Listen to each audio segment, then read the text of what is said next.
NACDL is the association of the nation's criminal defense bar.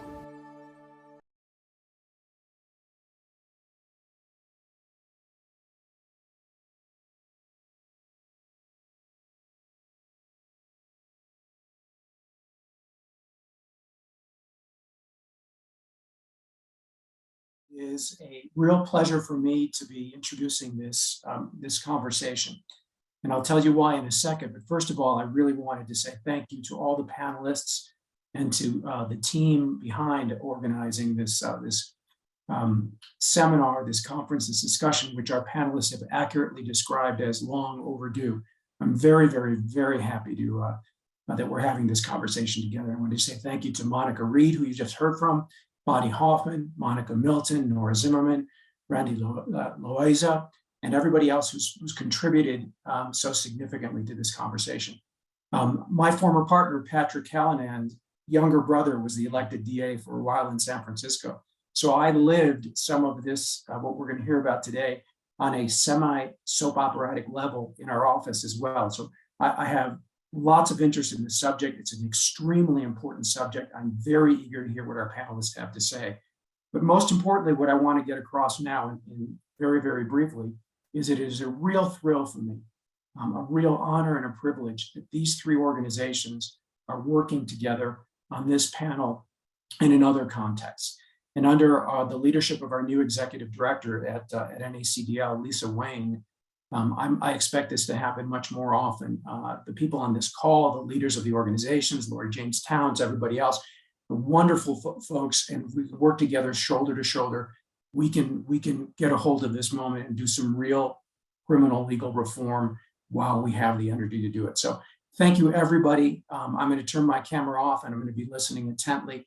Thanks, everybody. And I hope to see you at another NACDL seminar very soon. Lori, turning it over to you. Thank you.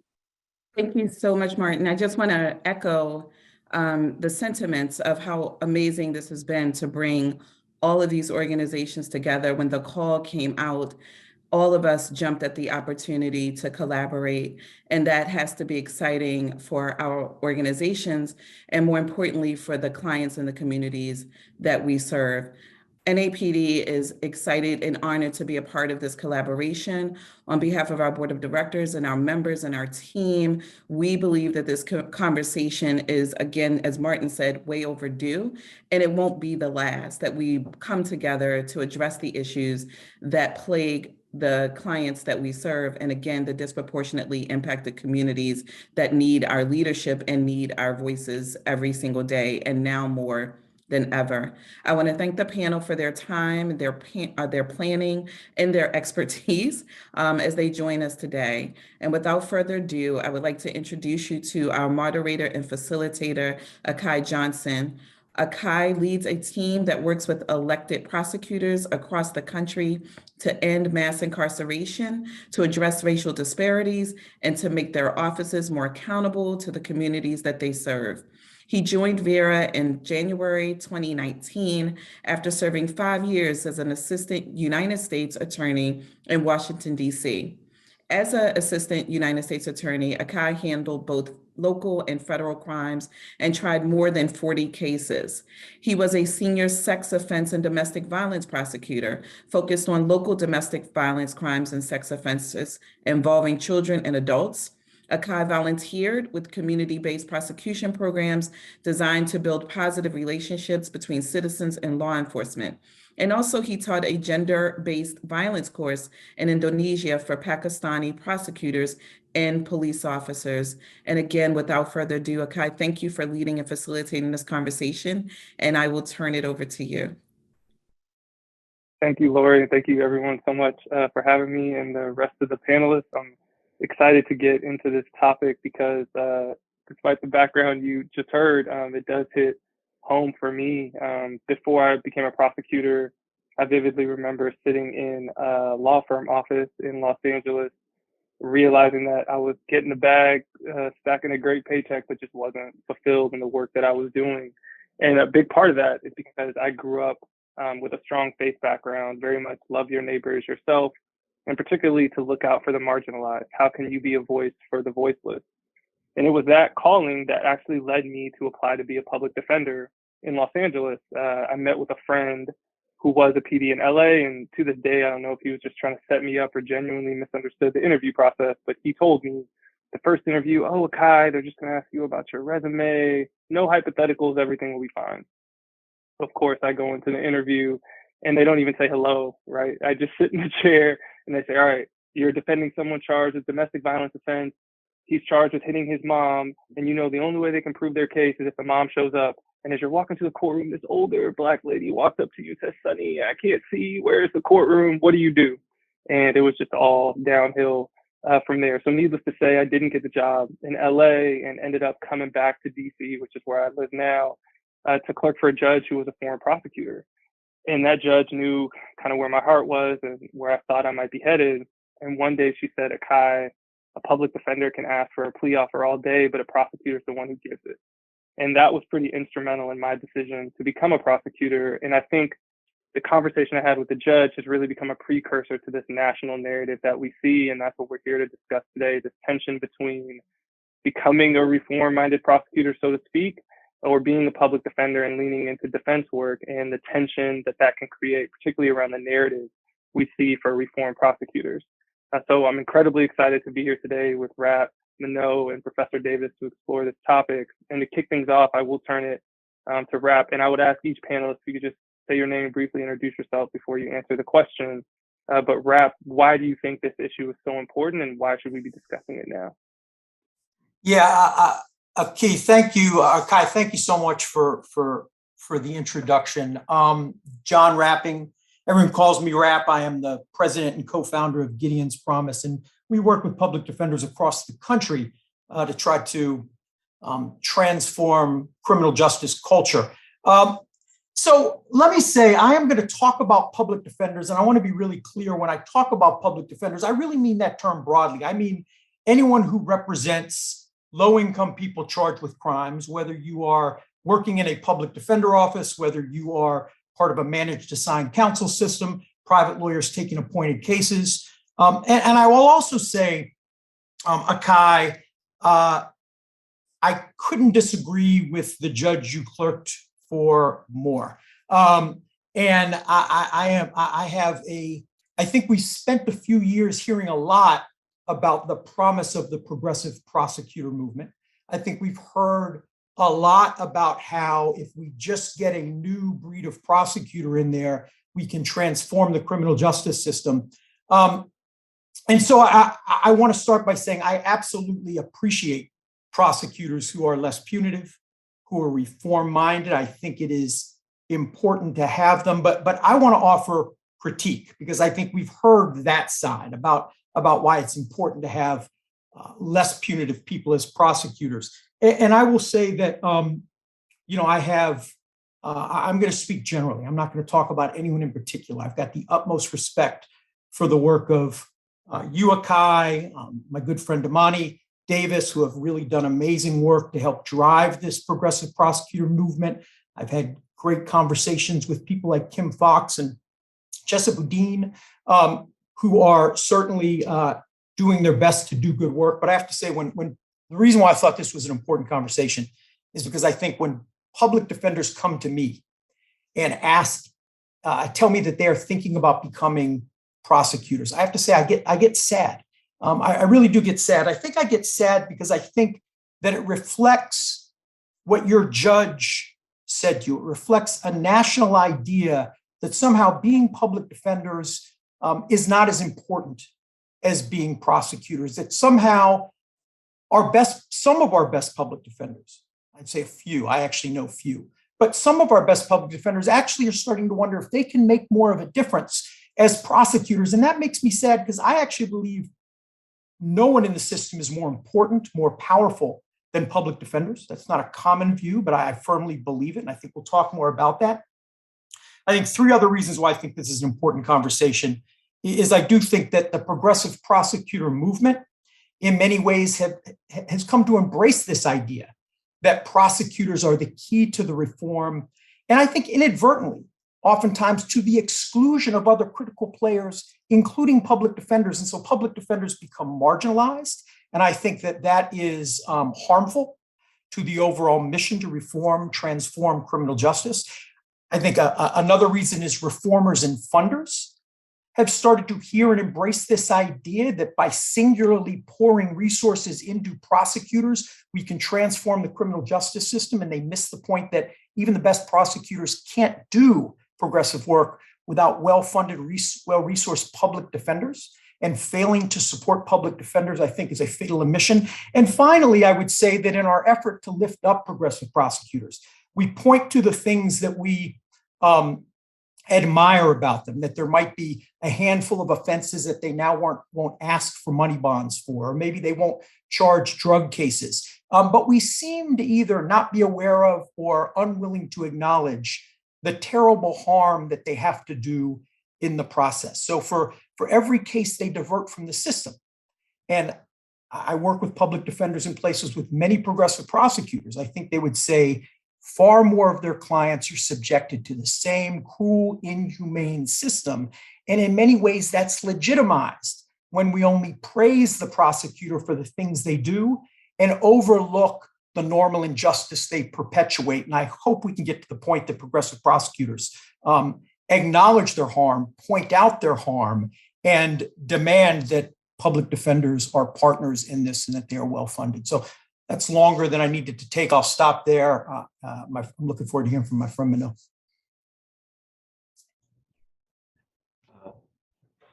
First, let me say it's great to be in this space, NLADA, Gideon's Promise, NAPD, and I've gotten some texts and messages from people across the country. So I appreciate all the organizations and people on this panel for bringing us together here.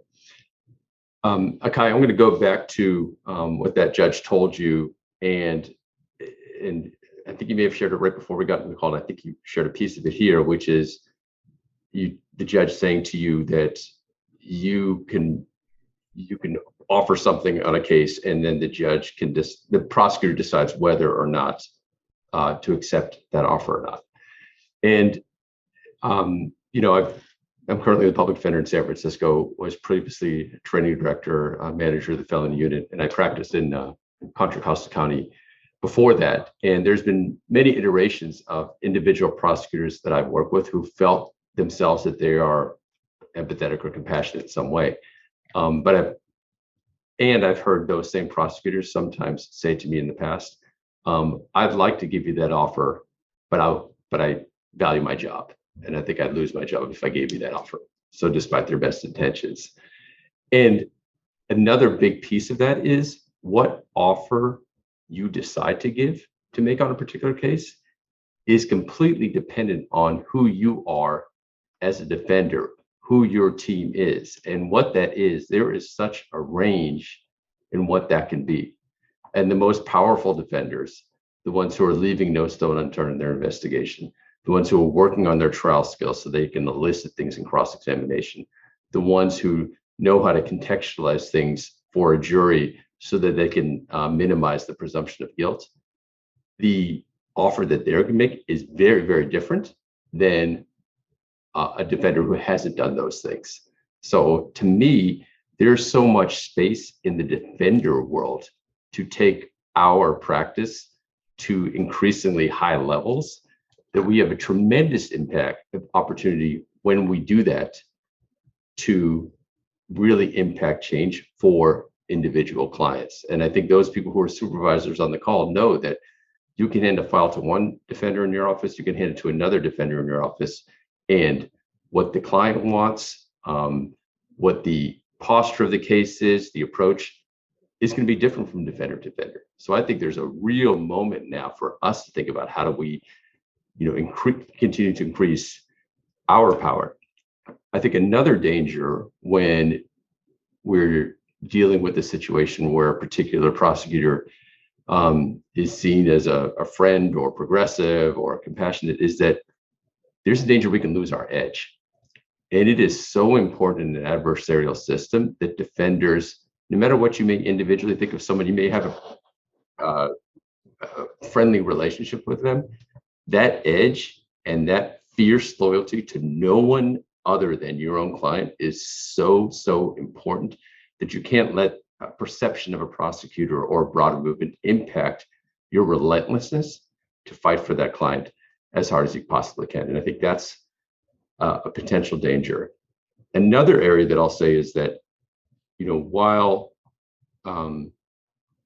most of us would rather have a prosecutor on the other side who's more empathetic to our clients, the reality is there's also sometimes when so much is focused in that area, oftentimes resources and attention goes away from other solutions, such as more investment in education, more investment in job creation, more investment in mental health treatment, more investment in youth development programs, more investment in defenders collaborating with community-based organizations to make things happen.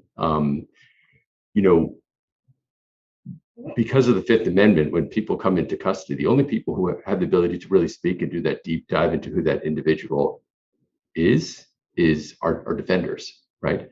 And defenders tend to draw people into the organization who are really empathetic and fighting hard. And that trust, if we're defending in the right way, is there with us because hopefully clients know that we're fighting for the best legal outcome.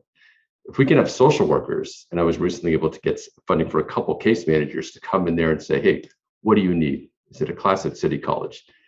Is it a rehabilitation bed tomorrow? Is it some anger management? Is it job training? Is it childcare issues?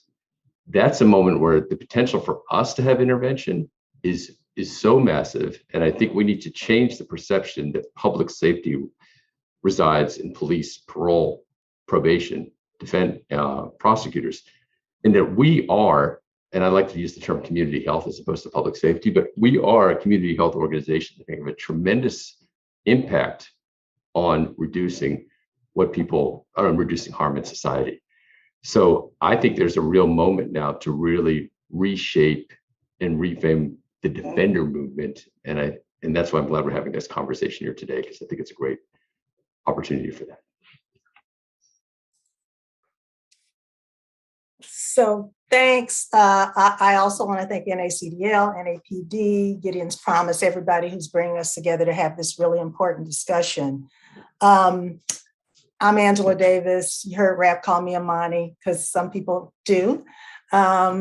My background is that I was a public defender for 12 years at the DC Public Defender Service, staff attorney there, director there, been teaching since then and writing almost exclusively about prosecutors and almost exclusively about the harm that prosecutors cause in this criminal legal system, about how they are largely responsible for mass incarceration and for the racial disparities that we have in the system. I've done a lot of writing about that. I've done a lot of activism around that. More recently, though, I have been writing about and working on this notion of prosecutors using that same power and discretion that they have used for forever to create these problems, to then use that power and discretion to try to fix some of the problems that they caused. And so I know a lot of, and again, I want to stop with this term progressive prosecutor, just a caveat. Everybody who calls themselves a progressive prosecutor is not, it's like a thing now. So I think we could stop by trying to define that. I'm going to define it as a prosecutor who's doing everything in their power to try to reduce the jail and prison population, end racial disparities, and also fix the problems in the system. And that can vary from jurisdiction to jurisdiction. So Akai, I want to start with your story too, because I want to agree that the judge did give you bad advice, especially then, because I imagine at that time, all the prosecutors out there were doing harm. I doubt if there were any progressive prosecutors who were out there really doing anything meaningful. So I think he did give you bad advice because, especially since I know where you used to work, but I won't go there. But let me just start by saying I agree with a lot of what Rap and Manel have said about the importance of defenders, obviously, right? That's the work I did. It's the most important work I have ever done and will ever do. I tell my students that all the time, was being a public defender. And defenders are important. They are incredibly important. There is no one more important than public defenders. But the bottom line is that prosecutors do have more power in the system, and they have used that power to do incredible harm. And so I say, of course, we want to have prosecutors who are using their power in ways to make the system better. I don't minimize, Rep, you talk about how they try to, they're doing less harm. I think it's a big deal to be doing less harm, because all the harm that's out there, if you're doing less harm, if you're bringing some people home, if you're getting some people out of prison and jail, if you are doing some good, I think that's significant. If we ask our clients, I think they would think the clients that get out because of a prosecutor who says, I'm not asking for cash bail, the prosecutor who decides not to charge. I mean, you talk about how, maybe they don't charge some offenses. There are a lot of folks who've been locked up on minor misdemeanors and spent a lot of time in prison. If that's not happening anymore, to me, that is significant. I don't minimize that. And the fact that there are prosecutors who continue to do harm, yes, many of the progressive prosecutors, all of them, are still locking up people. And I'm looking forward to the day when we abolish prisons, when we don't have this horrible criminal legal system that we have. We have to keep fighting to not reform, but transform this system so that it's not punitive and so that we don't lock people up. But until we get to that day, do I want there to be fewer people locked up? Do I want it, want prosecutors who are asking for less time, who are prosecuting fewer cases? Of course I do. So I guess what I'm saying is that I don't think, and to address the title of this panel and what brought us together, and I guess you all will tell me, maybe you'll wrap your experience is different with your students than mine, but I'm not seeing like droves of people trying to leave, and not even droves. I'm not even seeing a significant number of public defenders who are saying, I want to leave doing the work I'm doing and now go run to, for a prosecutor and be a prosecutor. I just don't think that's something that's happening a lot.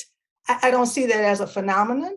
I think most people who are at public defender offices, at least ones that are client-centered, zealous, and all about the client, and are really fighting for the client, I think most public defenders officers would not even think of being a prosecutor. Personally, even though I support this movement, I could never be a prosecutor, ever. I couldn't lock up anybody. So I don't think that there are, but I admire people who say, look, I want to go and do this because I want to make sure that it's fair. I couldn't do it, but if some people are doing that, I don't think that that's a bad thing. I absolutely agree that, public defenders should be funded the same as prosecutors. I think progressive prosecutors need to be out there fighting hard to make sure that public defender offices are resourced exactly the same as they are. And they aren't doing that enough. There's no question about that. And they need to do that more. I think progressive prosecutors need to listen to public defenders. I have a friend named Jimmy Berry who used to say, help is not always helpful. Sometimes they think they're out there doing these, magnificent policy changes. Turns out it's not helpful because they're not even listening to the public defender to ask them, how to do this better. So is there room for improvement? Absolutely, there's room for improvement. But it's not an either or thing. We need prosecutors who are doing less harm and doing good things, and a lot of them are doing good things. And we need well-funded, well-resourced public defender offices that are respected. And we need these prosecutors to make sure that happens and to stand side by side and to speak up for public defenders and to make sure that happens. So I don't think that it's either or. And I think that, it's important for us to keep that in mind. I don't know about the narrative that you're saying that's out there about how, prosecutors, are the answer. I think if you talk to the progressive prosecutors, at least the ones I know, they're not going to say that. They're not saying I'm the answer and I'm the savior and I'm the one who can fix all things. And I don't know who's saying that, but that's absolutely not true. And as far as, and this is the last thing I'll say, and I'll stop and we can move on. There's this idea that people are sort of afraid to attack or don't want to say anything bad about the progressive prosecutors. I don't know who these people are, but the progressive prosecutors I know, they're getting attacked by everybody. They're getting attacked by the police unions who don't like them because they're changing the status quo. They're getting attacked by judges who are trying to take away their discretion simply because they're now using the discretion to try to release clients. They're being attacked by legislatures who are trying to change the law so that the attorney general of the state can take away their power and lock people up because the legislature doesn't like the fact that they are releasing people. You know, ask Carissa Taftey in Virginia, ask the prosecutors in Virginia, in Illinois, and other places. So they're getting those attacks, but guess what? They're also being attacked, not attacked, but they're being held accountable by the people who put them in office. Like the people on the left who want them to do better, they're saying to them, look, I need you to do better. And that's as it should be. That's as it should be. They should be held accountable, right? They chose to run for office, and so they should be held accountable by the people who put them there. So, you know, I'll just stop there to say, you know, that's my bottom line. It's not an either or thing. We need both. We need a strong defender, and we need good progressive prosecutors who are trying to do the right thing. So definitely a lot to unpack there. And I think we're going to be able to pull on a lot of those threads. But let me, I guess, start with one. And I think there are a number we can get through. And I'm definitely appreciating the energy in the chat too. So I think Professor Davis hit on this. You know, for so long, no one, maybe other than Professor Davis, was writing about or paying attention to the harm that prosecutors were doing, or at least uplifting that they could be using their discretion in a different way. Now that pendulum has maybe swung in a completely different direction. But are the benefits of this renewed attention on prosecutors, do those outweigh the downsides that we just talked about? Because we wouldn't even be talking about a prosecutor who's pushing for decarceration 10 years ago. And now we're having a completely different conversation. But are we at a point now where those benefits are outweighed by some of the drawbacks that you all have mentioned? And I'll open that up to anybody. So now I see, Amani, why you wanted to go last.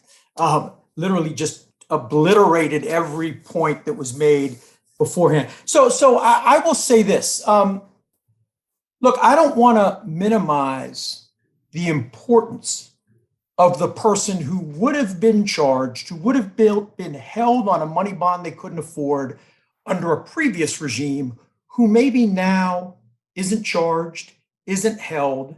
I don't mean to minimize that, and I get that that is a relief to families and to people. My concern is that we talk about that as though that's happening across the board. And I think for every person who has had a drug case dismissed by a progressive prosecutor, there are many mothers, many fathers, many sisters, many brothers crying at what's happening to their loved one in a system that is treating them absolutely no differently. And I think progressive prosecutors, again, I'm generalizing, but tend to tout the good work they do. I think exaggerating the extent to which they do it. And you never hear them saying, you know, I actually sent 20 people to hell today, right? I sent 20 people to hell today. And really, when you send people to prisons, this is why when my students, and a number of my students I see are on this call, when they ask about this, I think they really have to ask themselves, is this the right job for me? Because you absolutely will be able to do less harm than your predecessor, but make no mistake about it. There are many people who you will facilitate being sent to a prison where they'll lose their name, they'll be given a number, they'll be given the label offender or inmate. And I think prosecutors have to stand up and own that. And I think because we don't hear prosecutors owning that enough, I think the movement in many ways comes with a cost.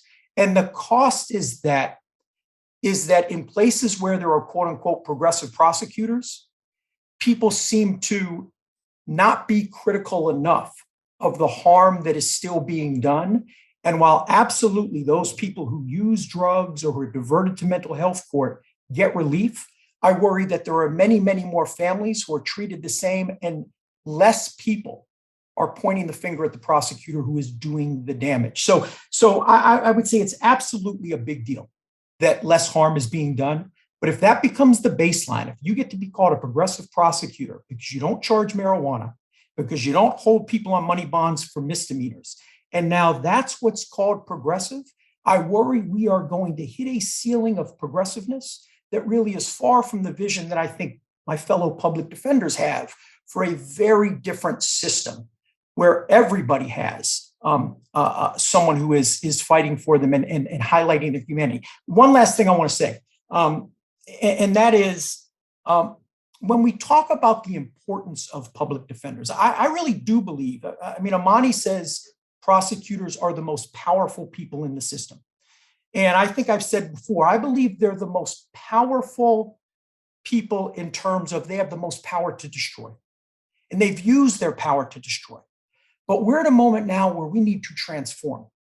And I believe no one has more power to transform than the public defender, because transformation is only going to happen when we finally step back and say, we want to actually see the human beings behind the cases. We want to hear the stories. We want to know about their humanity. Prosecutors can't do that without a public defender who has the time and the inclination and the talent to learn those stories, to help amplify those voices, right? To help shine a light on that humanity. And in that sense, without public defenders, all progressive prosecutors really are able to do is to categorize people by charges. I will dismiss all drug cases and not see the human beings behind the case. So for that reason, I say public defenders actually have power that is unrecognized, and we need reformers to recognize that, because even the best prosecutors can't be progressive without public defenders introducing them to the human beings their decisions impact every day. I just want to make a correction. So you're saying that prosecutors don't acknowledge their harm. That's actually not true. There are a number of progressive prosecutors who have made public apologies for the harm, not only that their predecessors have done, but that they are continuing to have to do within the system that they are. I'll name two: Kim Fox in Cook County, who made a public apology for all the horrible things that her predecessor, Anita Alvarez, did when Kim did the first mass exoneration in the state of Illinois. And Tori Salazar, who also did a public, those are just two. I mean, I want to take up time. So there are those who do acknowledge the harm that they do every single day, acknowledge that in that they are there within the system. And I just have a question too. You said for everyone who's released, there are many that are locked up. So what is the answer? I mean, so that means the ones they're releasing, that's not important because there's still other people suffering. I just don't understand that, Rap. I don't even understand. I don't get. So could I just respond to that really quickly? Please. Look, I would say this. I'm a parent. Some people have heard me tell this story before, and I believe everything I know about consequences comes from being a parent. And I have rules in our house. My wife and I have rules, and there are consequences. And if my children break the rules, we have consequences designed to make them stronger, healthier, more productive. We never have fashion consequences that will cripple them or destroy them. And I really think if you said to me as a parent, if your son violates one of the rules, the only punishment you have is to put them in a closet that is roach infested, where he gets unhealthy food, I would forgo those consequences. And so I think as a prosecutor, progressive prosecutors have an obligation to treat everyone's children the way we would treat our own. And I think there need to be far more people where progressive prosecutors can say, I can convict this person, but the consequences that are just aren't available, and I'd rather let them go. That would leave us with a very small number of people to be incarcerated. And for those people, I think prosecutors should stand up in court and say, Judge, in this case, because I think this person can't be in society, I'd ask for a sentence. But I want to be clear, as you're thinking about a sentence, let's recognize we are sending someone to a place that is inhumane. And consider as you're thinking about the length of the sentence, because there will not be justice if we put someone in a cage. It may be that we have to do it in a small number of cases, but it is inhumane. And I think prosecutors should lead the charge to make sure judges and legislators and everyone else appreciate just how violent and dangerous and despicable prisons are, where they are sending people. And I don't hear that happening. My ear isn't to the ground like yours, Amani, and I may be missing that to some extent, but that's what I mean by that. So I don't want to minimize, Amani, the extent to which a particular prosecutor on a particular case can mitigate harm, because I think that does happen. However, and I think we may agree with that on this call, that's not what's going to fundamentally reshape the system. And the system needs fundamental reshaping. I'm going to read a quotation here from a public defender who went to a prosecutor's office, then came back to a public defender's office. After a year in the district attorney's office, I found that the quest for truth, the quest to decarcerate, and the quest to raise human dignity for the most marginalized, disenfranchised, and poverty-stricken is best served from the defense side, beholden only to the noblest of causes, our individual client. The strong and powerful defense attorney is the best chance of achieving the right result in each individual case. One issue that, I think people find is that a prosecutor, however they label themselves, still may be beholden to an ill-informed voter, still may be beholden to the next negative headline, still may be beholden to a public. And that can be, something that does influence cases on a case-by-case basis. Now, another piece that we have to be aware of is that the window that a prosecutor has into a case is this document called a police report. Police report is written at a certain point in time by cops who are biased, generally written with an angle to try to justify a particular charge, and often influenced by personal and systemic racism. And that's the only window that a prosecutor has. And it's not their fault that that's the only window, but structurally, that's the window they have. The other side of the story, what really happened, the other questions that were left unasked, that have to be asked by the defense investigator, the what happened before, the why it happened, none of that is in the police report. That's in the witnesses that weren't talked to. That's in the witnesses who weren't asked the other question. That's in the mind of our clients. So that's a story that's not even potentially out there. The social history of our clients isn't there. All of that has to be developed by public defenders. And in San Francisco, our budget's 55% of the district attorneys. Most counties, it might be even less than that. Not close to the amount of funding needed to bring that to light. And to me, that's why we need to really put a lot more emphasis on defenders, because that's the piece, that's the full story that needs to be brought out in order for justice to really happen.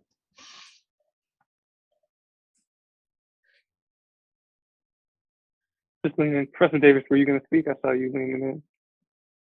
So, I think one of the threads I'm hearing, and definitely appreciating the energy in the chat, want to shout that out and encourage folks to continue to engage, is that there's some complaint, maybe not even necessarily about the prosecutor as a system actor, but that the prosecutors who are not in office aren't going far enough.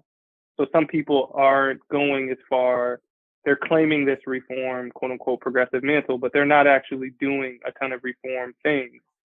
So, and I think Professor Davis kind of teed this up a little bit, but for folks who are critiquing that, what would you have them do? What steps would you like to see these folks take? And I guess the second part of that is, and this maybe loops back a little bit to the advice the judge gave me, if you are someone who's been a public defender for a while, like you've seen the system from the other side, and you see an opportunity to go be the lead district attorney, and you feel like you could step into that role, why shouldn't they go do that and really be this ideal that you all would like to see reform prosecutors take on?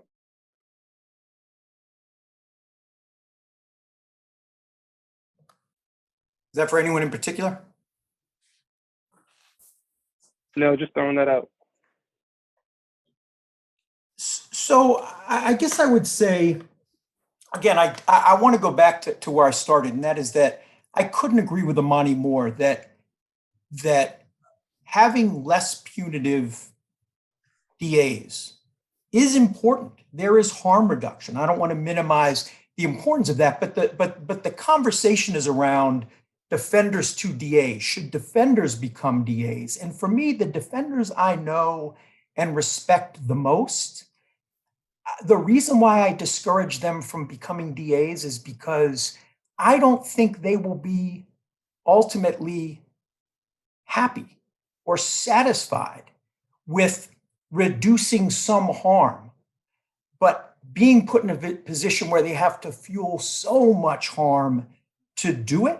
So I'm not saying it's not valuable to have someone do it. I don't think it's in the nature of the public defenders who I know and respect most, which is why I try to provide that counter narrative when folks ask me, why should they not go to a DA's office? I guess the reason is because I've spent my career, the last 15 years, trying to get public defenders to places like Georgia and Mississippi and Alabama, Tennessee, all over the country, really. There are a handful of offices, San Francisco, DC, there are a handful of offices that really are well-resourced, right? Where if a good public defender leaves, there's a line of candidates waiting to take that job.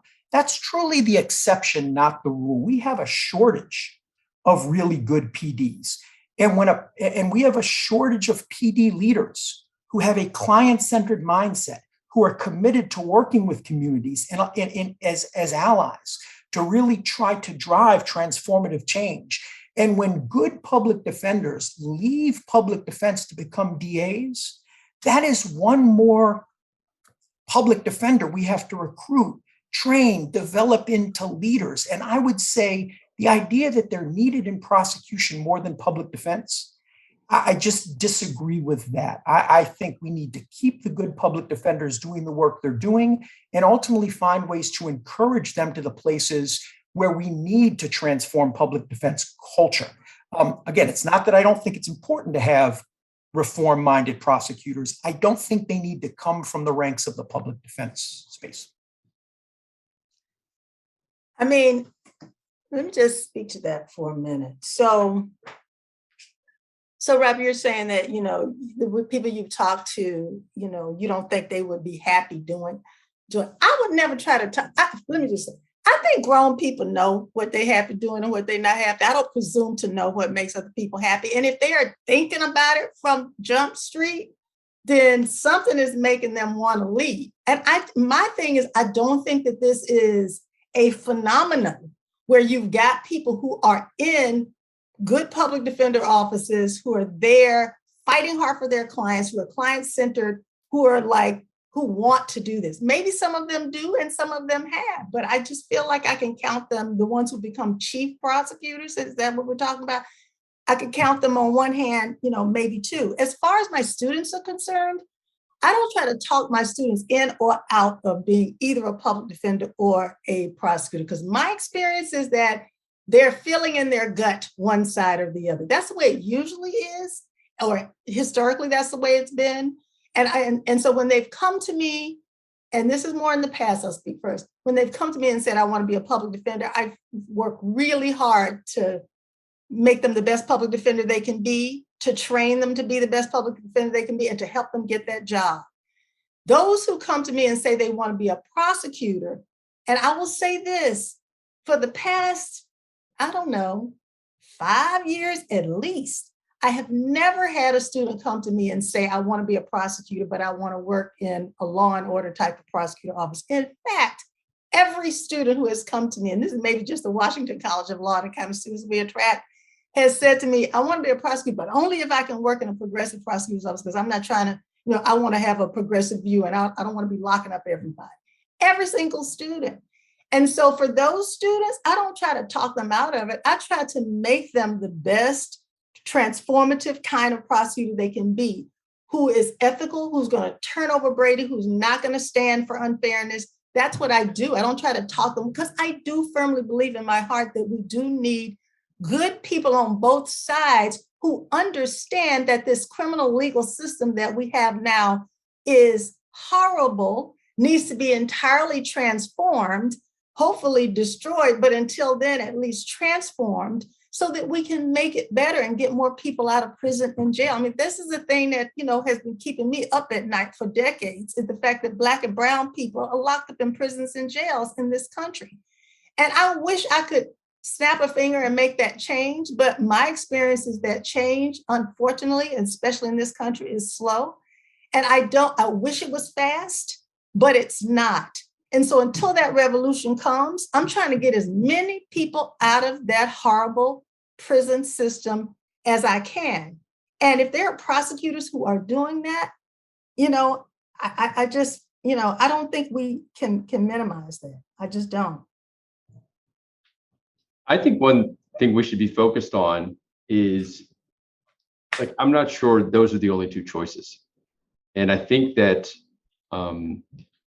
first of all, like, being a line public defender, I think a real question is, who should become a public defender? Being a line public defender is a hard job. If you're going to really do this the right way, if you're going to be willing to spend the extra time, if you're going to be willing to have the less sleep, if you're going to be willing to go out with your investigator, soak in the scene, if you're going to be willing to really bring it, to deal with the stress of, if this client is convicted, they're looking at a life sentence, that's not a job that is for everyone. And we should be super picky about who we let in our doors. That's the first part. And people should only stay for as long as they can do the job well. That's one piece. But secondly, I think we should be really pushing to expand what public defenders can do. And we should be using communications to do that. We should be pushing boards of supervisors. We should be pushing mayors to give us more funding to expand it. We started something based on the name of my predecessor called the Adachi Project, hero of mine. If you go to wearedefender.com, because I think we have to do some narrative shaping around our clients. So we use film to try to do that. I'm personally a plaintiff in a lawsuit against the courts currently, because there are so many cases past the last day that people are forced into positions where they are pleading to things that they shouldn't plead to. So we need to work on our independence from the courts, our independence from the prosecutor across the board.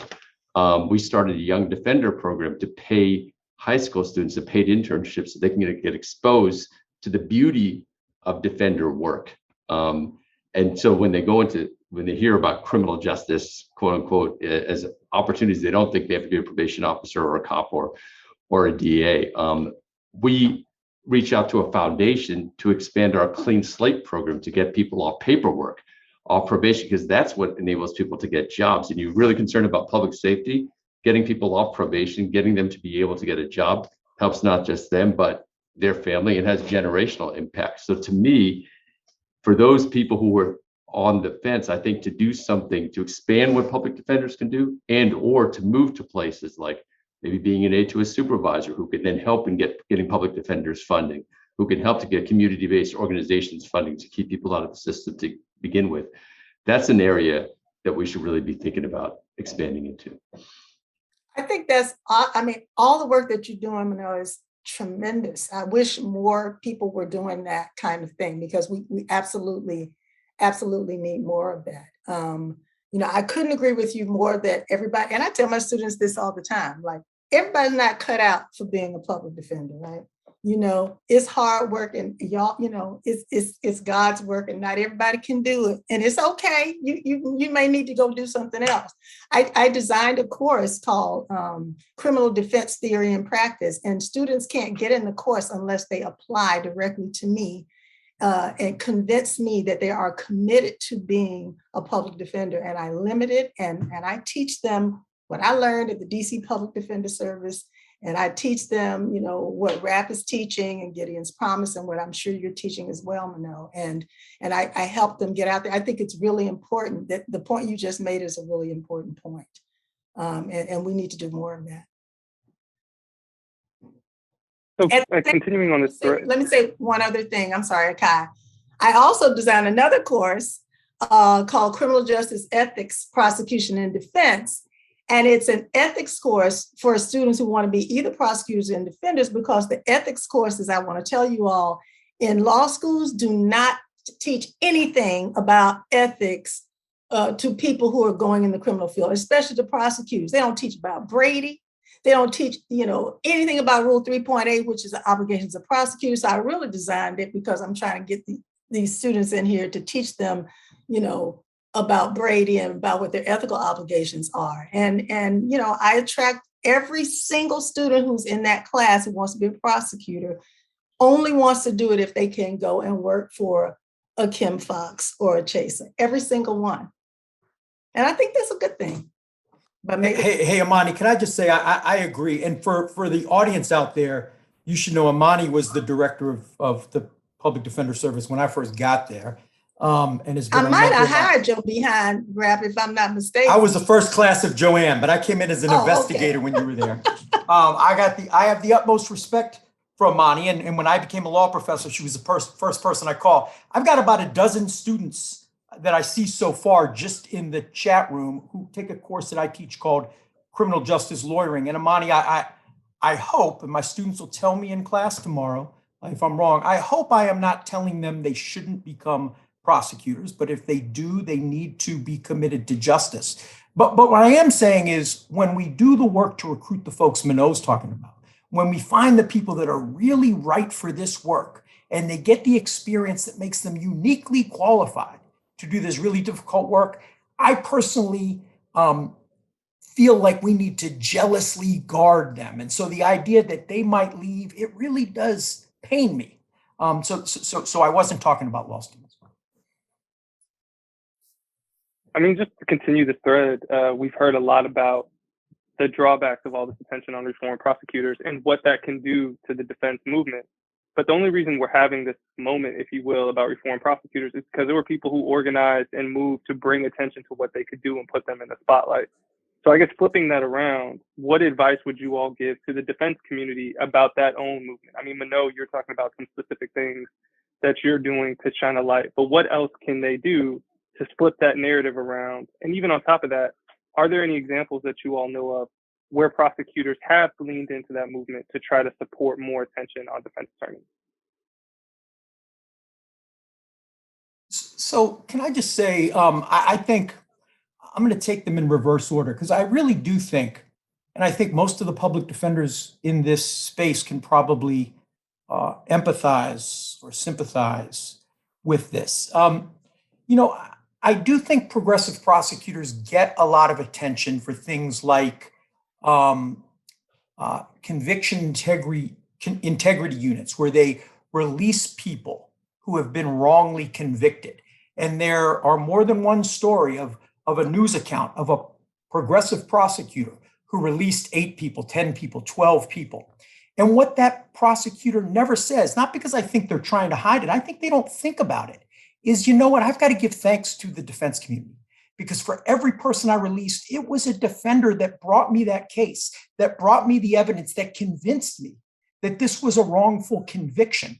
I think that these prosecutors need to expand the idea of wrongful conviction beyond people who are literally innocent and to include people who made mistakes like we all do and who were over-prosecuted and overcharged. Here in Atlanta, right, we have a case where we have educators who are looking at prison. Some of them did prison time. Others are out on appeal pending prison time because prosecutors orchestrated a RICO conspiracy theory to try to get 35 teachers locked up, right? That's an overreach that when we undo those convictions, someone needs to acknowledge the people fighting for them. When prosecutors come up with a list of police officers who have credibility issues and get applauded in the newspapers, what is overlooked are public defenders who spent months or years unearthing that evidence, fighting for it in court, like my friends in Baltimore, right? And really trying to shine a light on this. It's only the tip of the iceberg when the prosecutor finally,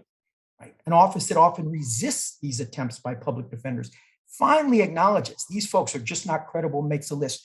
They get the limelight. So I think prosecutors, progressive prosecutors, I think, need to make a centerpiece of their mantle. We need public defenders. We need to support public defenders.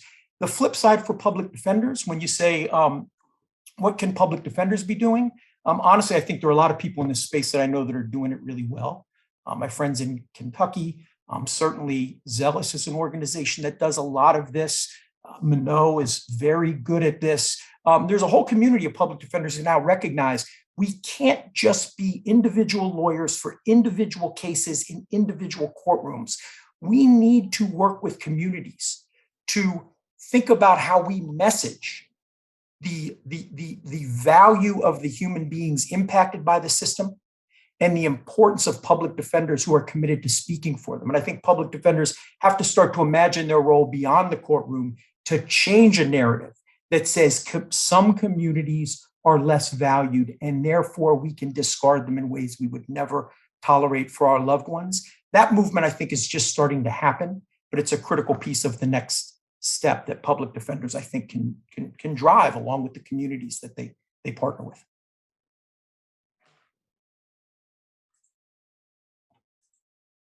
Amani, were you going to say something? Okay. No, you can go ahead. Okay. Well, actually, this mug is from EJI, Equal Justice Initiative, out in Alabama. And one thing that Brian Stevenson talks about is 4 things necessary. And obviously, he does a lot of amazing work in the post-conviction realm. But he talks about proximity, changing the narrative, hopefulness, and a willingness to be uncomfortable. And those are absolutely crucial, but I think we need all of those 4 characteristics to avoid 4 qualities to avoid the conviction in the first place, so that we're hopefully not working 20 years after the fact to bring someone back because the exculpatory evidence was not provided. And so I think that's one piece. And for that, what we really need is the funding, the training, the number of individuals to be more of us, so that we can continue to do this work with the vigor, skill, and passion that it requires. God, what was the other point I was going to make? Rep was just, making the point about how important it is when that lossy feels, right? When someone who's supposed to be a public defender doesn't go in that direction. And we have to realize that progressive prosecutors are still relying on, the coercive threat of jail and prison as the most powerful arsenal to achieve a theoretically just result, right? That's still there for them. That's their leverage. The only leverage we have is our ability to fight. And I think that's something that we have to continually hone and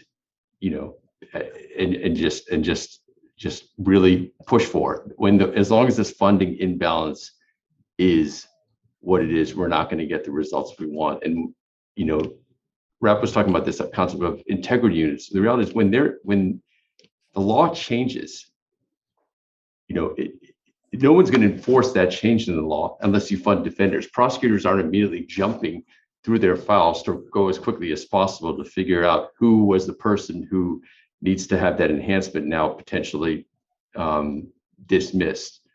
When we changed felony murder law in California, prosecutors weren't immediately jumping and adding those cases to calendar as quickly as they could.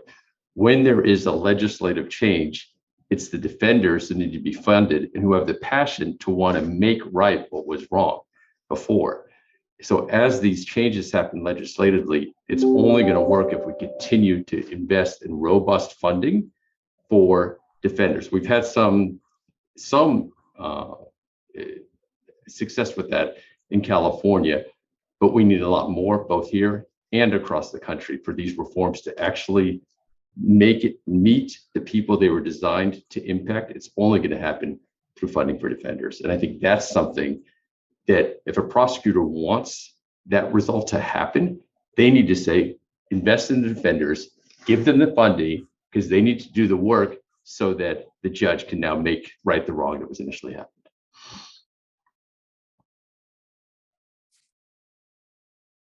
On that point, and I'll do a quick plug and shout out District Attorney Mark Dupree in Kansas City, Kansas, I think is the only prosecutor to date who is actively pushing for funding for a public defender office. And indeed, he's been, I think, one of the main folks leading the charge down there to get a public defender for his county. So definitely want to shout that out as an example of something prosecutors can do. But on that thread, so just asked about ways that prosecutors can support the defender movement, and even ways defenders can like build this movement and draw attention and tell people the truth, as I think I saw in the chat. So kind of the flip side of that, should public defenders or defenders do anything to support reform prosecutors, either as they're campaigning or when they're in office? Should they, because traditionally, and I remember a defense attorney at PDS told me this once, she's like, Akai, I will never be seen with you in public, because the moment a client sees me with you, I'll never be able to do my job. So how does that play out in terms of legitimately wanting to support someone who would be much better than someone who's not reform minded at all, but also maintaining that distance and that credibility that's needed to do defense work? And I'll just throw that out to anybody. So I'll start that conversation. So in Manhattan, they just had a big DA race, and the defender community was very much involved when the campaign was going on. They had the 5 borough DAs. They did a survey and they sent it out to all the candidates, asking them about what their policies were going to be. They took a formal position on it.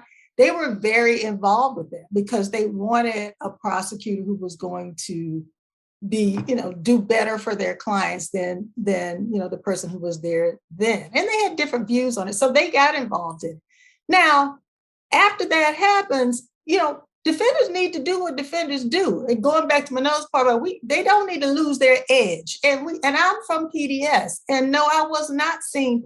I remember sitting in court, and now retired Judge Mel Wright, who was a prosecutor at the time, came and sat next to me, and I'm like, dude, get away from me. Like, I'm not trying to talk to you in court. I'm in here defending my client. And so, no, I know that there are defender places where defenders and prosecutors hang out and go have drinks. I wasn't raised like that. And so I don't, that's, we were very adversarial at PDS. And to me, I think that is the best model. I think it needs to continue to be that way. Even when there's a progressive prosecutor, when I get in the courtroom and I'm a defender, I'm fighting. There's no question about that. I'm fighting to get everything I can from my client on the micro level for my individual clients. And I think as the chief defenders need to be pushing the progressive prosecutor when they're doing something wrong and step to them and say, hey, this policy that it's not helping our clients, or you're not doing what you said you were going to do, or something that frequently happens. I know you're saying that you're against cash bail, but guess what? Your assistants are in the courtroom every day asking for it, because sometimes the chief defender doesn't even know what's going on. So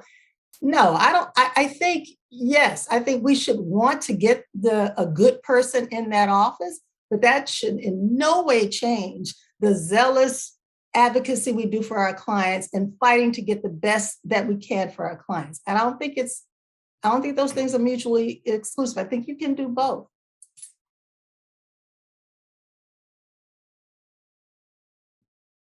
I want to appreciate you, Amani, for saying, you need to get away from me, because the reality is, I don't think we, if we're talking about working from our client's perspective, which we should be, we have to be aware of the impact. When that client sees you, chumming it up with the prosecutor, talking about whatever, the Giants, the 49ers or whatever, that has an impact. And when that family member is sitting in the courtroom and saying, wait, isn't that the person who said my client should remain in jail and is offering 20 years on this case? Why are they so friendly?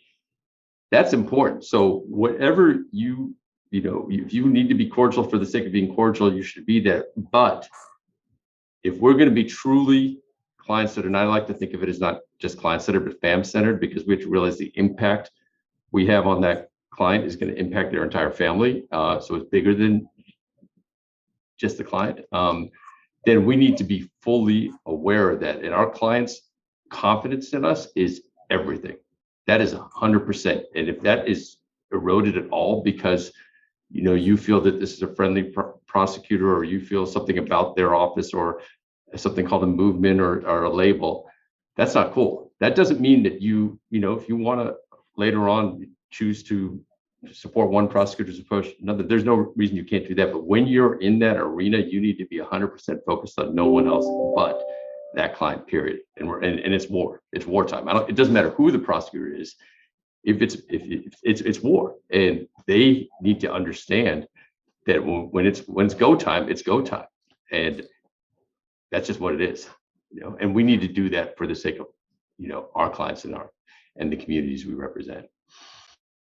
So, and I would just add, I mean, I think in many places, I think in a place like DC, I assume San Francisco, I came to DC as a public defender. I was a beneficiary of 40 years of amazing lawyers really shaping the perception that communities had of public defenders.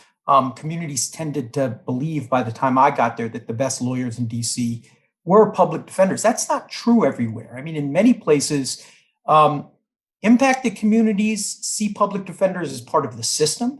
They see them as part of the problem, which is why, as Minot and Amani say, it's so important that we are really thoughtful about how we move around prosecutors when our clients and their families are watching, because we can reinforce those stereotypes very easily. And I think back to your question, Aki,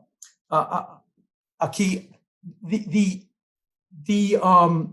idea, Akai, the idea that public defenders might support prosecutors during campaigns, I think that also comes with a very, it can be dangerous, because any prosecutor, the best prosecutor, is going to do many things that will cause great harm to people that public defenders serve.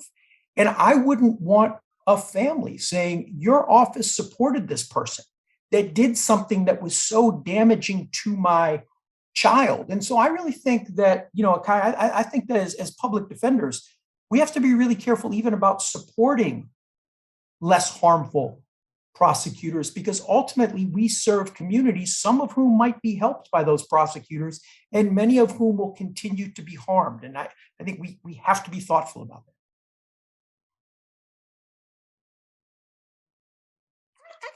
I'm still confused, and I'll maybe never understand it, but I just need to ask the question one more time. So, Rap, so this is for you. So you're saying if a prosecutor is doing some good and helping some of your clients, and some of your clients were, diverted out of the system, got their records expunged, prosecutor came in court and said, I'm not charging this, even though the cops brought it. They got out because freed them, helped work with the public defender office to help free them. And by the way, it's not insignificant when a prosecutor decides to work with public defenders. I agree with you that they should acknowledge them, but it's a whole different story when a prosecutor stands up and says, I want to release along with the public defender. So I guess, so you're saying that because the prosecutor's locking up some of your clients, that, I think you know where I'm going with it. I just don't understand, because they're locking up some people, they're a problem, even though they're helping some. I'm still struggling to try to. So I'm sorry, I'm not saying that secretly or behind the scenes, we may not want one prosecutor over another because they are going to be better for more clients than the other. I'm just saying that publicly, we as an office have to be seen as allies to the communities that we serve. And when we as an office, I'm talking about those of us for people who work in public defender offices, I don't think an office can take a position about prosecutors, about judges, because ultimately there are people that the office serves who are going to be harmed by those prosecutors and judges. And I don't think offices should ever be in a position of having clients and communities saying the only office I have to rely on supported this man that did something awful to my child. So I think in the same way that individually, we are very thoughtful about how we interact with prosecutors around our clients, I think organizationally, we have to be really thoughtful about how we talk about prosecutors and judges in spaces where the communities we serve are present. Oh, I hear what you're saying. I definitely don't think an office, an organization, take a position and work on a campaign of a prosecutor. I don't think they should ever do that for the reasons that you mentioned. So I hear what you're saying, but in another space, I thought you were making a different point, but I hear what you're saying.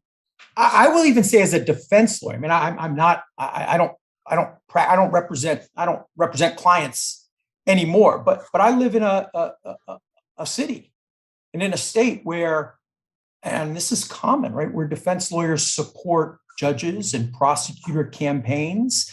Maybe it's because I didn't grow up with that.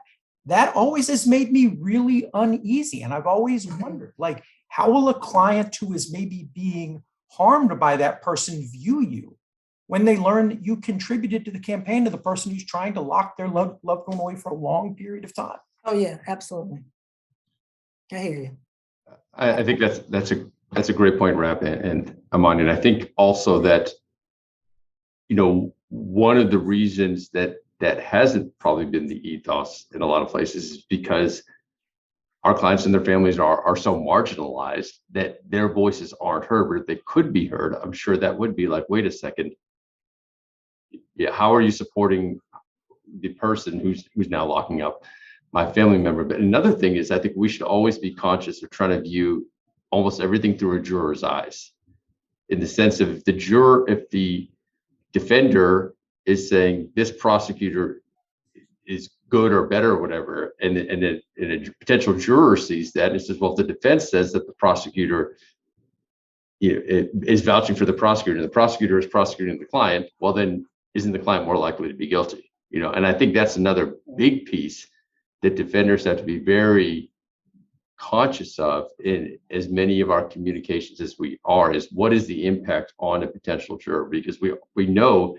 so many jurors already come in, unfortunately, with the presumption of guilt. And I think we have to be really sort of rigorous in our analysis about what is the impact of anything that a defender says on a potential juror. We've spent, and I appreciate folks who are sending questions in the Q&A. I am seeing them. And one of the themes I think that's coming up is we spend a lot of time talking about the broader systemic, or like the DA and the lead public defender. But what about folks on the line? So some of the sentiment we're seeing, and I guess the question for you all, why do some line public defenders feel a call to become prosecutors? And what can public defender offices better do to support those folks so that they feel like they have a home there, they feel like their work is valued, and they don't feel this pull to go do something else?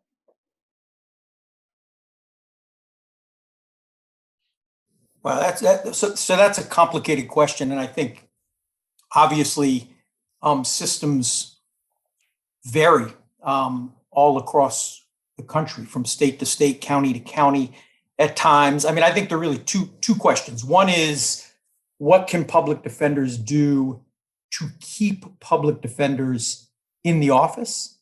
The other is, what can they do to keep public defenders from leaving to become prosecutors? And I will say, I mean, during this pandemic, I don't think there's a public defender office out there, at least that I'm aware of, that hasn't seen a lot of turnover.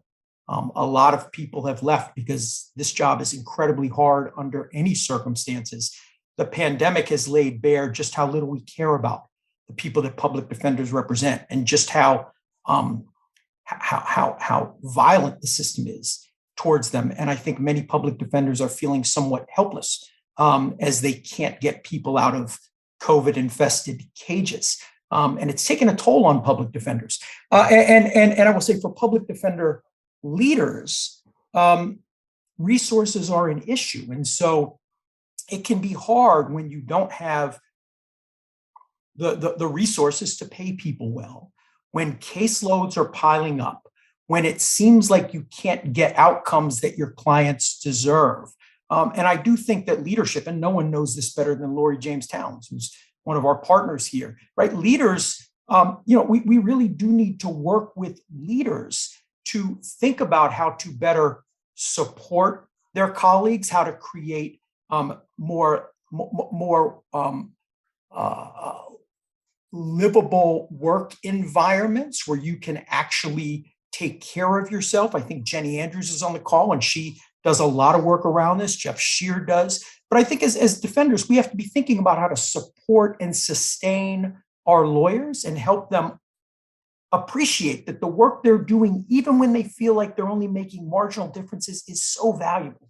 this time more than ever, just being next to a person who has nowhere else to turn and being someone who is there for them when otherwise they would be alone in the darkness of a COVID-infested cell, that is significant. And so I think we do have to do work in thinking about how to keep our public defenders in the office and keep them healthy and strong. The question of ultimately, public defenders, I get calls probably weekly from public defenders who say, I have to leave public defense. And I don't begrudge someone for feeling like they can't do this work anymore under these circumstances. I guess to me, I think there are lots of places you could go other than becoming a DA. And again, my concern, and I think we've talked about this, I don't want to beat a dead horse, but I think even in the most progressive offices, and some of the DAs are considered the most progressive, if you talk to public defenders in those jurisdictions, line prosecutors are doing things that are incredibly harmful every day. And I agree with Amani that they might be doing some good things, and that's something for the public defenders I know. I just worry, and I'm not trying to be paternalistic, and I get Amani that everyone needs to make their choice. I just want to sort of make sure they are focused on what it's like every day to not just bear witness, but to advocate sometimes for people to have really harsh things happen to them. And that worries me for the health and the sanity and the mental health of the public defenders I care about. I just worry about what that will do to their spirit and their soul.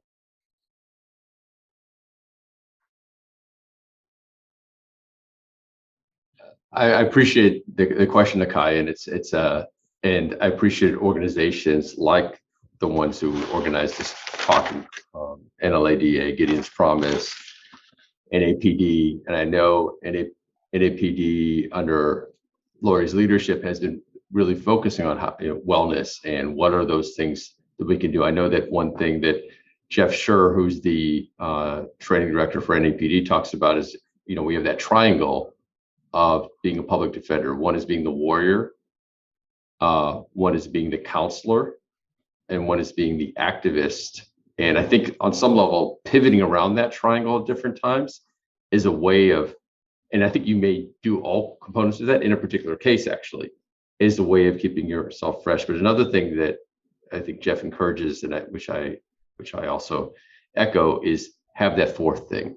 What is it that's going to keep you whole, whether it's coaching your kid's soccer game, meditation, swimming, music, whatever that is, to try to really pursue that other thing just to keep yourself whole. And I think organizationally, I think one thing that we continue to work on is how do you, what's a good rotation? If you're in the trial rotation for two, on the one hand, it may be the most exhilarating because that feeling of working up a case because of the work you're doing, getting that amazing dispo, or getting those jurors to say not guilty, or hanging that tough case, or getting that not guilty on that tough case. There probably is no more exhilarating feeling for a lawyer, let alone a defender.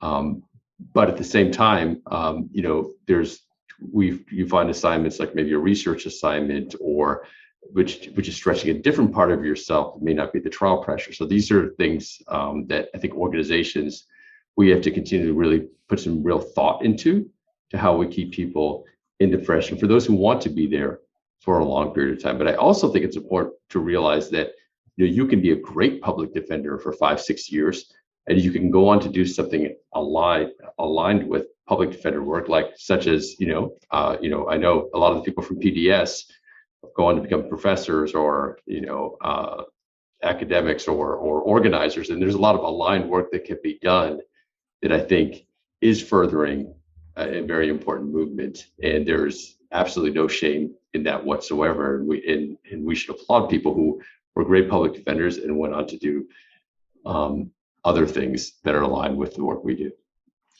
Yeah, I have to say, when I was it's been 25 years since I've been at PDS, a long time ago. But public defenders need to be paid for the work that they're doing. When Kim Taylor was a director, and Kim Taylor Thompson was director, and I was deputy director, we fought hard to get pay equity. We were getting paid so much less than the prosecutors. When we saw that, we were shocked, and we lobbied and we lobbied and we lobbied until we finally made that happen. I'm sure that's happening all over the country. people end up leaving the public defender office because they're not being paid adequately to even support their families and and so we need more resources, and prosecutors, as I said at the very beginning, need to be right up there fighting for those resources for the office and for equal pay. I also agree with all the things Manoj said about wellness and about encouraging public defenders to take care of themselves and providing the resources so that they can. It is debilitating work when you're doing this day in and day out. And so we need more of that. I used to, fight with the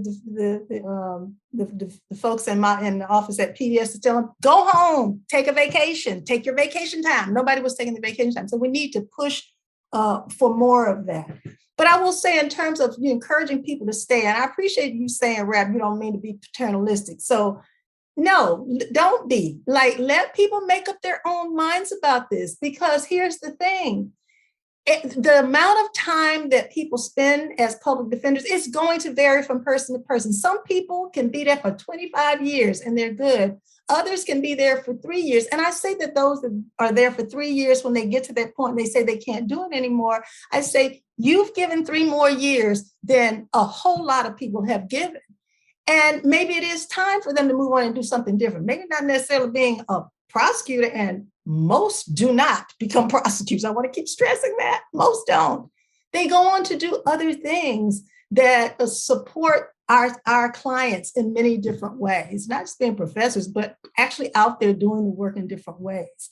And so that's why I'm a little hesitant about, somebody says it's time for me to go, saying, no, don't go, because it might be time for that person to go and do something else. It's just that while they're there, we need to support them in every way that we can and make sure that they're able to do the work as well as they can, and to do it and be paid for it and be given the resources to do it. So Amani, if I could just say, I couldn't agree with you more. If someone says, I've got to go, I support that wholeheartedly. This work is really hard. What I'm saying is, if people say I'm going to go become a DA, I feel an obligation to push them to think about just how challenging that will be, given the person I know they are, right? Not because I'm telling them what to do, but because I want to push them to think about things that maybe they haven't considered. And end of the day, they'll make their choice. But most of the public defenders I work with, I worry very much about what that work will ultimately do to them. We're pushing up at least on 5:25 on the East Coast, and so I think it's probably a good time to wrap up. So I do want to give each panelist a chance. Any closing thoughts? What do you want to leave people with? I know for me, when I listen to panels, I love the kind of high-level philosophical discussions, but sometimes I feel like, well, what do you want me to do? And so if you all have any concrete things that you want people to take away from this, I'll pass it to you all for that. I will kick that off because I got a question in the chat. Someone asked if, as an AUSA, I feel like I did harm. I mean, absolutely.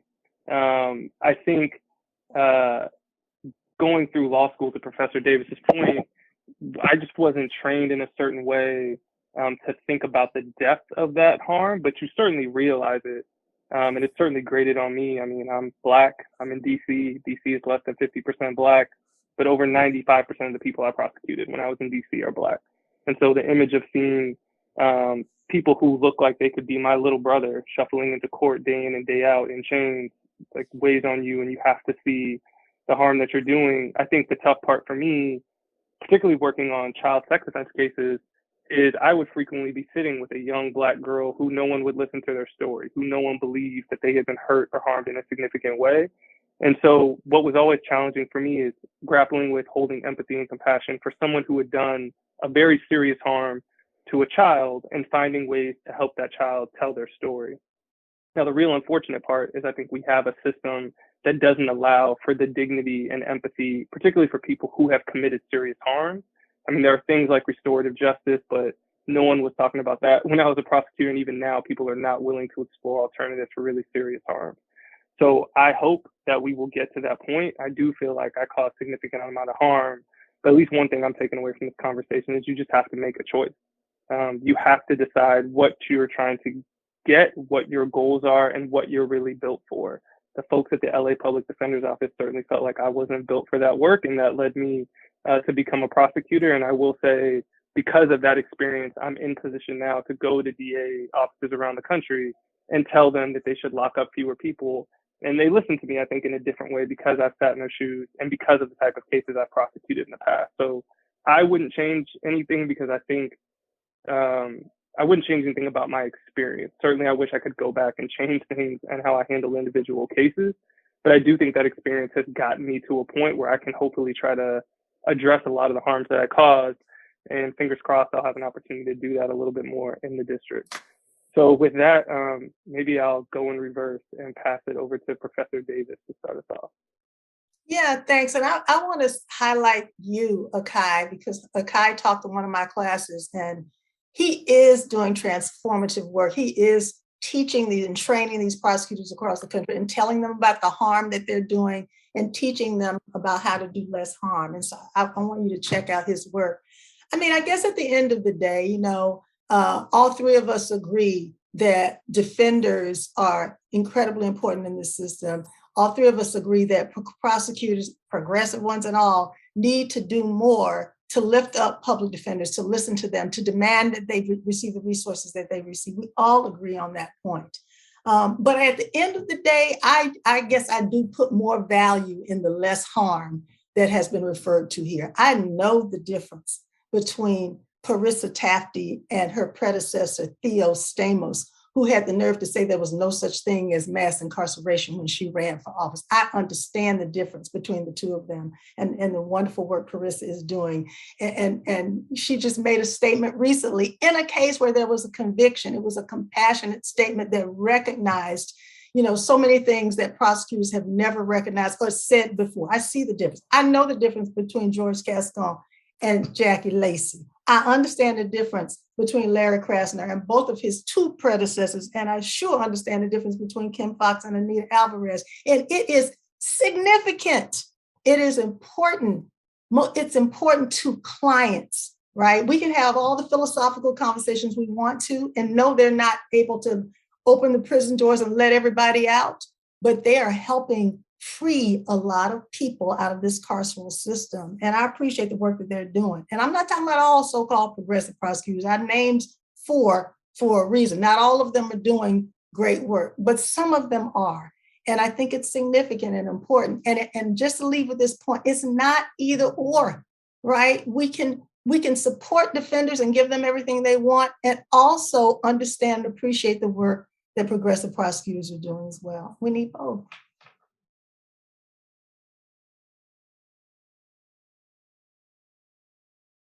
I guess maybe we'll go in reverse order. Manel, I'll pass it to you. Thank you, and I really appreciated being on this panel with the three of you. And you know, the chat is buzzing, so I'm trying to you know, look at that and feed off of that too. But I really appreciated being part of this national conversation. To me, you know, I want to leave us with: can we change the focus? Like, it is important for us, you know, we're going to be asked about prosecutors and, you know, and how they're doing. And I think we understand you know, however well-meaning a particular prosecutor is, there's going to be limitations based on the bureaucracy or the machine that they're working in. But when we're asked that, can we shift the narrative and shift the conversations? Let me tell you about the defenders. And can we both individually in our own practices, collectively within our office and nationwide as a defender, like, what is our movement? You know, if this term has been progressive prosecutor, are we, what are we? Are we the daring defenders? Let's come up with something. Are we going to dare to go deeper? Are we going to dare to figure out that initial client meeting? Can I make that initial client meeting more powerful? What do I need to do to build that bond on the first meeting? Am I willing to spend that extra 10 minutes in the tank talking about something beyond the police report, finding out more about the HUB? Am I willing to make that call without waiting for the family call to me? Am I willing to make that call to the family so that client hears that, oh, you reached out to my mom, you reached out to my aunt, you really care about me? Are we willing to really figure out how to be the most powerful trial attorneys we can be? Because that's becoming a little bit of more of a lost art than it used to be when there were more trials, particularly now during the pandemic. Are we willing to do that, to take it to the next level? Are we willing to figure out how to arrange case conferences so we can get ideas from different people. We're really bringing the social workers, the investigators, and paralegals in our office into the case conference. So we have that flow of ideas that takes us to another level. And can we push to get the resources to do that? Because when we tell the individual stories of our clients, if people actually heard them, I think most people would have a profoundly different view of the system. But those stories aren't out there as much as they need to be. And I think if we tell those stories through our motion work, if we tell those stories in pretrial negotiations, if we tell those stories in trial, and if we tell those stories nationally, we can make some things happen. And I think I want to encourage us to really think about that. How do we really up the scope, breadth, and depth of our power and take that going forward? So I'll wrap up by saying I'm inspired. I've really loved being on a panel with my dear friend Imani, Minot, Akai. I really appreciate you as a moderator. My students are going to read, and I think everyone should read something you wrote called What's in a Name, about the importance of prosecutors using human-centered language. Really important. Got to give a shout out to my girl, my sister Patrice, and the folks in Maryland, the public defenders in Maryland, a great partner. And I've been looking at Patrice dropping nuggets in the chat room. And big thanks to NACDL, NAPD, NLADA. I am grateful that Gideon's Promise could join you all in this really amazing panel discussion. So 2 things I want to say as I wrap up. One is I got to give a shout out to Jeff Shear. He shared with me, the training director for NAPD, shared with me a proverb that to me, it really is so prescient. It says, until the lion learns to write, the story will always glorify the hunter. When I think about public defenders, I think public defenders, you are the ones who in partnership with communities have the power to rewrite a narrative that is always dehumanized and therefore fueled mass incarceration. And I really think for that reason, public defenders who can help write those stories and tell those stories when we're true to the stories our clients tell us really are the engine to fuel transformative change. And I will wrap up with this. There's an image, and some of you have heard me speak, and you've heard me use this analogy before, but there's an image that we're all familiar with. It's Sisyphus, right? Sisyphus standing on a mountain, pushing up against a boulder, right? The mythology tells us that Sisyphus was relegated to spend eternity trying to roll this boulder up the hill. He'd get it 2 feet forward, it would fall 2 feet back. And it sort of has become a national symbol for public defenders. And the idea is supposed to be sort of defeatist, right? The idea is that we can't make any progress. We're standing in this system, and no matter how hard we work, we can't change things. I too look at that image and I think of public defenders, but not with defeat. I think of it with hope, because I actually view that image differently now that I know so many of you. And what I think of is that boulder is a huge boulder of injustice. And gravity desperately wants to pull it to the bottom of the mountain. We'll roll over everyone below. And there's literally one person resisting that boulder, one person resisting that boulder. They're resisting that boulder whether the person below smoked marijuana or committed the most heinous murder. They are resisting that boulder no matter who it might roll over. And that's the public defender. And we could see it as we're not making progress because we can't get it up the hill. I'd ask us to reframe that image as us being the only reason that boulder doesn't roll down on everyone below. And if we can hold on long enough until a second Sisyphus comes along, and a third, and a fourth, eventually we'll move that boulder up the hill. So I guess I'll end where I started by saying, I believe you public defenders are the most powerful actors in the system. You're the only ones who have the power to hold that boulder back. And so I hope y'all stay in this work for as long as you can do it, because I think collectively you're the key to change. So grateful for the panel. I'm grateful for the opportunity, and much love to all.